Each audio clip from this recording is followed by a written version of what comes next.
te crime de guerre amnistie mënu ko baale. d'accord mais am na tam loo xam ne nii ça a fait débat professeur mooy l'ordonnance de non-lieu bi nga xam ne nii délivré nañ ko en faveur de Ousmane Sonko ak le président Bassirou Diomaye Faye loolu dañ def coow est-ce que war na def coow juridiquement parlant. En principe non. Parce que amnistie toujours est suivie d'ordonnance de non-lieu. Normalement le procureur de la République moo war a saisir le juge d'instruction naturellement ni ko lépp lu ñu doon toppee ñi nga xamante ni ils sont couverts par la loi d'amnistie génneel benn loi ordonnance de non-lieu ñu teggi leen lañ leen doon teg te bi ma defee samay analyse ak samay investigation du le président Diomaye Faye kese moo ko am du premier ministre Ousmane Sonko ñu bare ak d'autres juridictions aussi am na ñoo xam ne dans les régions am nañu ordonnance de non-lieu mais li ci yéeme mooy te loolu la ñu nëbb nit ñi ordonnance de non-lieu bi lan moo tax mu am c'est la loi d'amnistie kon loi d'amnistie bi ñuy xeex naan bu comme te li ma ci yéem mooy pourquoi donc le premier ministre sachant que ordonnance de non-lieu bi jot na ko 2 mois avant wala 3 mois taxaw assemblée nationale naan bu ngeen bëggee ngeen modifier abroger loi bi ñëpp delluwaat te xam na ne loolu mënul nekk c'est ça qui me fait mal parce que xamoon na ni loolu du mën a nekk ci moom parce que jot na naka ordonnance de non-lieu kon boo xasee am ordonnance de non-lieu il n'y a pas moyen de revenir en arrière 5 jours rek le procureur am bu d'accordul 5 jours te ordonnance bi def naa le 25 janvier la le 27 janvier oui kon jeex na le 27 janvier tey ñu ngi ci mois d'avril fin avril presque donc du coup ba mu ngay wax xam na ni il y a forclusion donc qui trompe qui benn moment aussi les gens nañ xaw a sérieux tuuti tout le monde tant qu'il soit ki ñu nekk opposition ñu nekk pouvoir muy politique ou non politique allons vers la république du sérieux te deuxièmement exhiber ko sax jaru ko woon di ko publier ça ne valait pas la peine parce que c'est un acte public mais politiquement jour bi mu ko jënee le mercredi la ko génnee mooy jour bi kii bi décision conseil constitutionnel génnee est-ce que nekkul du point de vue de la communication gis nañ opposition bi ñu ngi doon mener le combat de la communication ba sax xawoon na leen si dominer moom il dit si première phrase am bu nekk woon ak opposition bi tax du ma génn wax est-ce que nekkul opposition lu mu génn wax dama ni moo tax mu génnee loolu pour attirer les attentions sur ça ouais, mais dafay gën a dugal boppam la preuve wax ji topp ko ñëpp ngi naan ba mu koy def ñi xamul ñu bare bokk ñi ngi wax naan pourtant de mënoon na ci boole ñeneen ñi pourquoi ñoom ñaar kese loolu topp ko ñeenti fan jaru ko on peut communiquer on peut répondre à l'opposition autrement te deuxièmement dama mës a wax benn mbir te danaa ko waxaat la parole appartient à l'opposition l'action appartient au tenant du pouvoir quand tu es au pouvoir tu parles peu mais tu agis beaucoup tu réponds par des actes c'est ce que Boun Abdallah disait faisons parler les actes bu nit ñi di wax yow defaral te yàlla musul fekk waxkat mu fay ko bàyyi jëfkat nit mën na sëgg ci mbuus di wax ba suba mbuus mi du fees mais boo jëfee rek mbuus mi fees te boo nekk au pouvoir tu ne dois plus t'atteler à trop de communication surtout quand c'est des communications d'ordre politique communique de manière gouvernementale de manière administrative sur li nga def bàyyi ñi nga xamante ne ñoo la bëgg a remplacer ñu yore wax ji mais nekk nga opposition di wax nekk pouvoir di continuer di wax kon kañ ngay liggéey. kon loolu est-ce que mën nga si bon du wax éterniser wu mais comme déggoon naa yow même Ndour Faye nga ne ñu ngi fii au moins pour deux mandats est-ce que ni nga gisee nii mbir yi di dem nii ak communication bi jàpp nga ne loolu ba léegi mi ngi ñëw. loolu itam dama ko bëgg a leeral. waaw dafa am lu ma jiital dama ni. opposition bii ñu am nii. face ak pouvoir bii. le pouvoir bi nekk en place dina am 2 mandats bu nekkee opposition bii ñu am la ñu am loolu laa wax. opposition bi nga xamante ni kenn gisu leen hétéroclite écarlate éclaté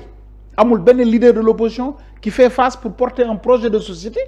mais tu ouvres le boulevard au tenant du pouvoir foofu laay waxee mais ñoom nañu def attention parce que bu ñu moytuwulee ñoom ñooy nekk seen propre opposant parce que dañuy wax bu dugal seen bopp di jëf bu dugal seen bopp te bu ñu jëful ba xale yi gis ci lii ñuy wax di ko def gis nañ ci seen bopp xale yi seen bopp ñooy wëlbati ko contre ñoom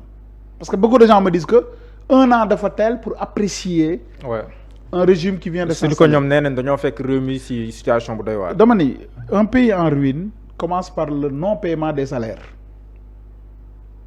et la fermeture des boutiques économiquement. unité économique bi gën a proche de la population. bu dëkk bi doxul moo ko njëkk a yëg mooy les boutiques. koñ ba nga dëkk koñ ba ma dëkk man gisuma fa boutique bu tëju depuis fi Macky Sall jógee léegi. man je suis fonctionnaire de l'État du Sénégal tous les mois je perçois mon salaire. xaw ma nag ñoom lu ñuy def difficilement du ça mais nekkuñu en pays de ruine il faut qu'on l'accepte parce que le gouvernement fonctionne les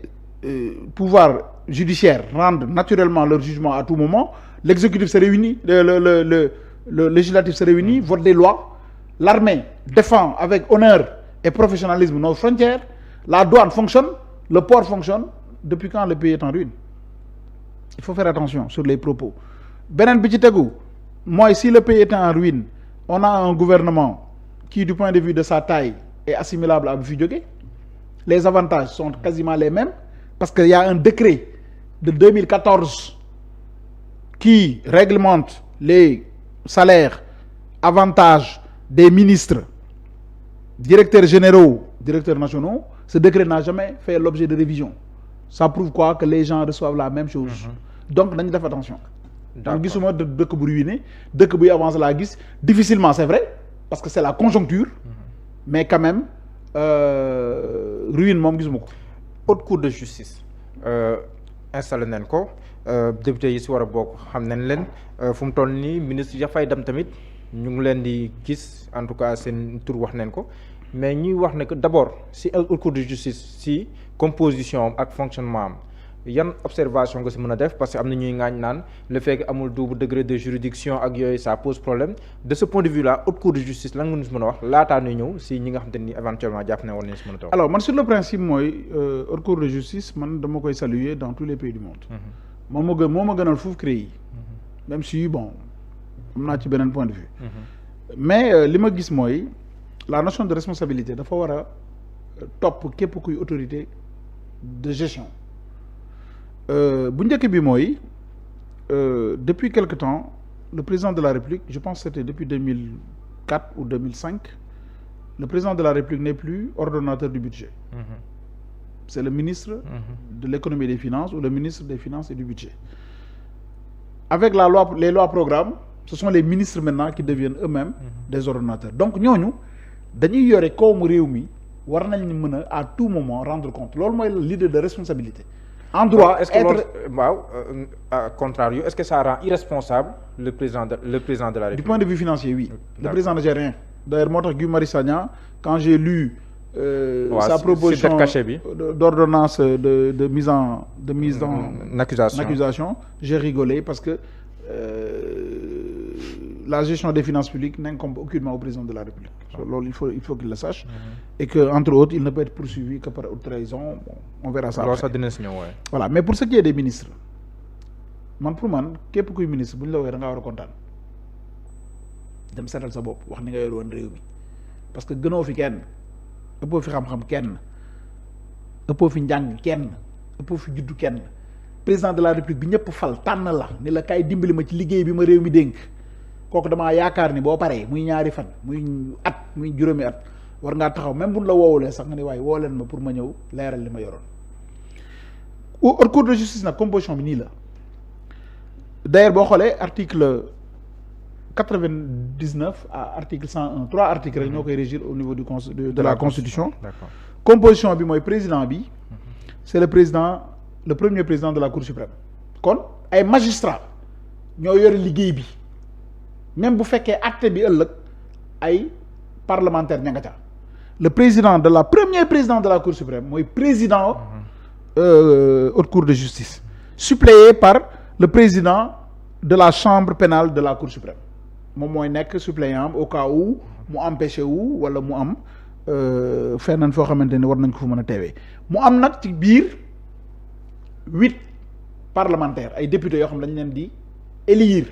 au suffrage secret et particulièrement à la majorité absolue. Mais ñoom dañuy àtte wala duñu àtte. ñoom dañuy àtte. Ah ñoom dañuy àtte. dañuy àtte c'est des juges mais ce sont pas des magistrats.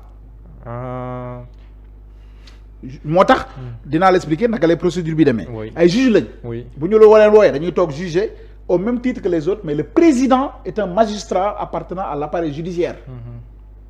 Ok ñu am ci 8 titulaires et 8 suppléants.